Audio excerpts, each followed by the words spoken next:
Hi students, today we are going to learn about how creative writing will be done. So, first of all, you have to make a map about the topic, and the topic is my pet. First, we need to think about the physical appearance, then discuss its characteristics, and in the last, how do you spend your time with it? You can also tell something about likes and dislikes of your pet. Now, here I have a sample to show you how can we make a map. First, you have to tell your pet's name. So, the pet name maybe is Tommy. Secondly, you need to discuss about the type, whether is it a bird or an animal.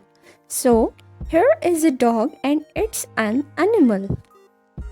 Then, describe its habitat. Where does your pet live? It lives in a kennel. Next, discuss about its eating habits. What kind of food your pet like to eat?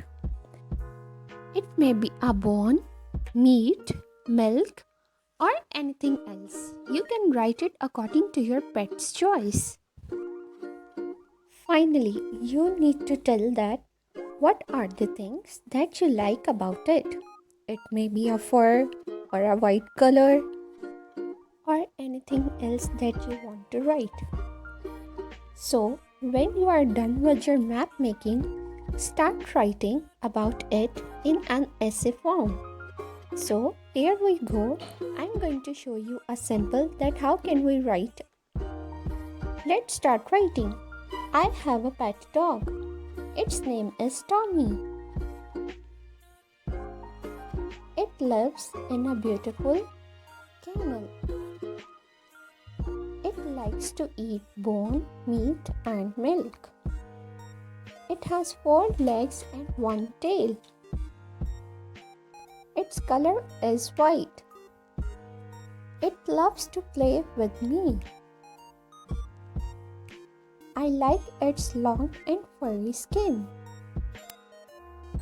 Now, I have an assignment for you that you keep your pet in front of you and write at least 7 lines about it. Hope you understand well that how can we write. See you next time. Bye.